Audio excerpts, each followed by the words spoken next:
Hey guys, Hein here, and I've got some explaining to do. So the reason why this will be the last episode of the sub 10 second 3x3 challenge is not because I've reached the goal, but it's because I don't really want to spend a lot of time on 3x3 now per se, because I'm gonna devote most of my time to Megaminx, because I'm gonna learn plenty more Megaminx PLLs and OLLs, and I generally want to spend most of the time with Megaminx. So yeah, unfortunately I had to stop the series, but it's been a fun series, and I'll definitely continue it once I focus on 3x3 again. But for now, I'm gonna mostly make Megaminx videos. So let's just go through with the last episode. So here are the results. It's been a really good average of 100. It's 11.68. So I think that's my first sub 11.7 average of 100. So I'm very happy with that. I've got a sub 9, I've got a sub 10, and one really low 10 as my free best solve. So overall, very happy with this result. It's not going to improve much in the next month or two because I'm not going to focus on it, but yeah, anyway, let's start with solve 1.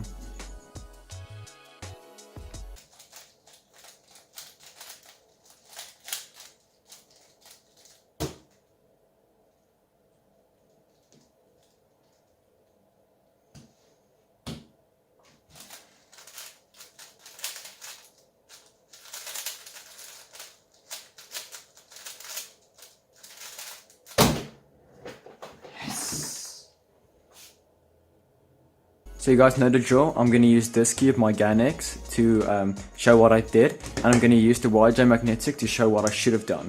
So first off, this is the first scramble. It was a really good solve, an 8.86, and I've only had like a handful of sub 9, so I'm very happy. So this is a really easy solution because as you can see, we have this one, which you can just, it takes one move to insert, and the white and red can just be taken here.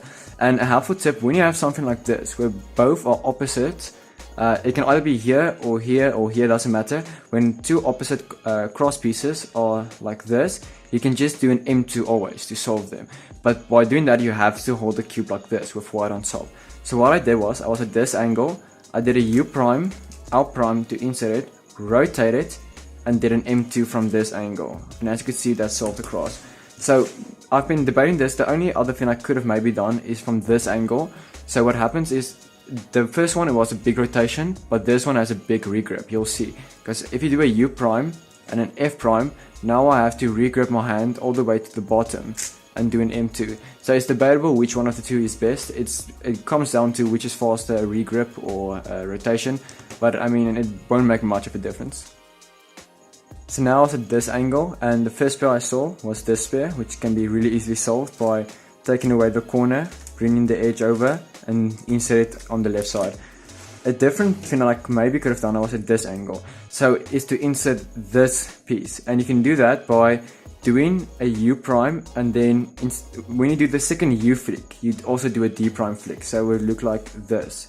And then sledging is a keyhole basically, sledging this one in like that, and then just realigning. So basically doing a keyhole, which would have been great because then I could have done this pair without a rotation and so on, but I mean, it's still a good solution that I did.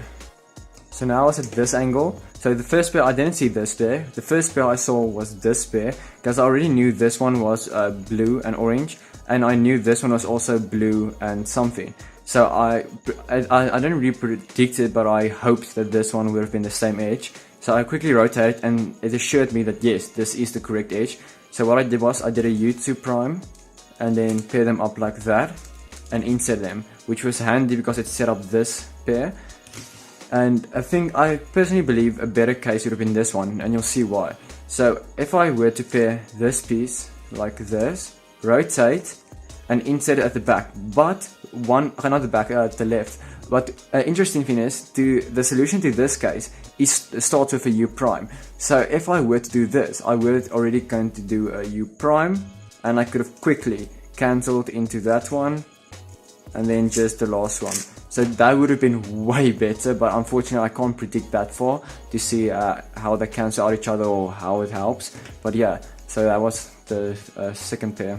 So from this point on, I did the stupidest thing. I immediately saw this pair and I lasered on that pair because I knew the solution was going to be rotationless, but I didn't see this pair. So basically what I did is, I paired them like that, and then I know you can also sledge, if you have two pairs like this, you can sledge one in and like this, to still preserve that one. But what I did was I just inserted it because I didn't think about it. So I inserted it like that, and then I just paired it like that. And from this angle on, it's really easy. It's a really easy OLL, and it was just a PLL skip. So obviously from this point on, I think a way better solution, but it wouldn't have given a PLL skip, but still you can't predict it that well, is to do this. It's the same, but then to sledge and then insert at the back.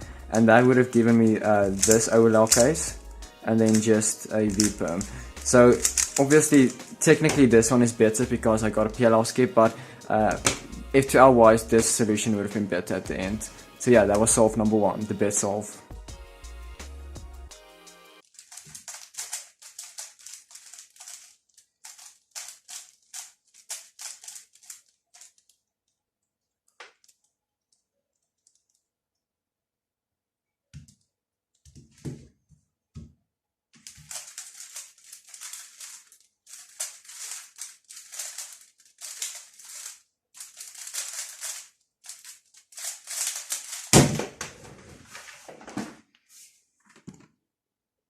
So here is scramble number 2. I did yellow cross on this one because it has a really easy solution. So what I saw was red can be inserted here, and then by misaligning the bottom layer, I could just insert these two. So that's what I did. I did an R2 prime, did a D here, inserted the blue, and inserted the green, and then just realign. And honestly, I don't think there's quite a better way because this can be executed really quickly. So like that. So it was a really easy solution and a really good one and a very efficient one. And just how my cross was in my opinion the best solution, the first XL pair I also believe was the best because it's rotationless and really quick. So I saw this pair instantly, sorry I was at this angle, I saw this pair instantly, and it's a really easy solution. You can just pair them up like that and insert it like that. And honestly, I don't think there's a better pair here. I look at all the pairs and all of them are really hard to recognize and really hard to execute compared to this one. So the next pair I could have chose was either this one or this one. Both of them are rotationless and quite easy, so it's really up to you to decide which one was better. So the first one I could have done, is one I actually did, is this one, which is an insert at the back. And a different one I could have done is this one, which is also really easy, which also could have been done quickly like this. So the only difference is with this solution, I have this FTL slot that's open, and this one I have to rotate to insert at the back. So honestly, I think this one, mine is better. The only problem is it's an X like here. So the two FTL slots that I need to solve aren't next to each other. That's the only problem. So my next pair is the best solution because there are only two left. This one, which doesn't require rotation, and this one which does require rotation. So as you can see here, the opposite colors, so if I were to set them up, I had to do a rotation, but I did this one, which doesn't require rotation. So you prime, set them up like this by hiding the corner, and then just inserting it. And the last one, I did the normal way, like that. I had this OLL case, and then just a simple U-perm, like that. So obviously, I don't think there's really much of a better way. It goes like that. The only problem with this one is I had to do a double Y rotation. Something else I could have done is do a double Y D rotation, because that would only require one rotation, not three. And then I would have gotten the same OLL and then just the same PLL.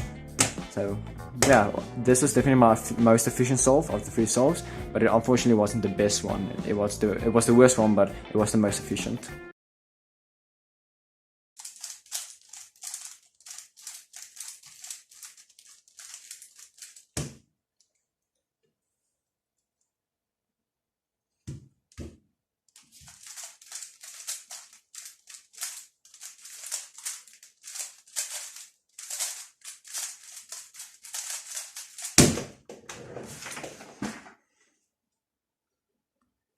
It might come off as a bit of a shock that this was my second best solve. It wasn't really an easy cross because none of the cross pieces are already correct. So what I did was here, is I noticed that this one is opposite.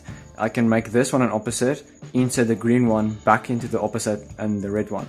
So that's what I did. I did a B prime, F2, inserted this one, did an L2 to insert that one, and inserted that one, and then just did a D2. And I'm gonna go straight off to the first pair because it's the easiest. Just one rotation, and then insert. So there are many different ways I could have done this. For instance, I could have maybe inserted this one. I could have done an F2 before I did the B, but that would have made a difference. So like that. So I could have done this, which would have been more efficient though. If I then L, U prime, L prime, F prime to set them up like that. But now the problem is now I'm at this angle. Now I first have to look like this.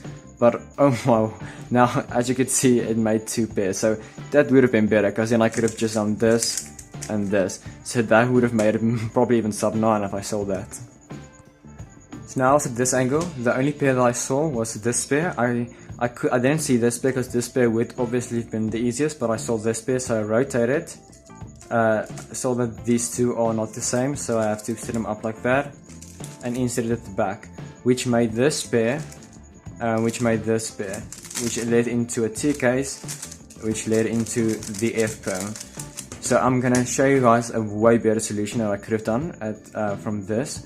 So I was here. What I could have done is, instead of rotating here and doing this, I could have just done an R prime L, insert it at the back, and then just realign, which would have made a case like this and a case like that. So that would have been way better, but I'm just going to show one more way which I could have done the last pair better. So the only way I could have done the last pair better is I rotated here and inserted like this, and now I had to do an uncomfortable U prime and regrip.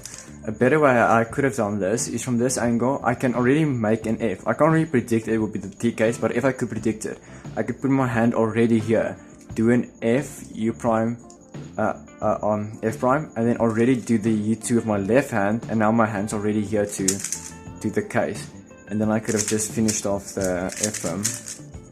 So yeah, that was my last solve. So yeah guys, thank you so much for watching. I'm sorry that I have to cancel this series. It's just I really want to focus on Megaminx. I really want to get sub 50 soon, and yeah, this was a fun series. I went from like 13 to 11.7, so it's still amazing improvement, and I'm really grateful for the progress. I just can't unfortunately spend a lot of time now on 3x3. So yeah guys, thank you so much for watching.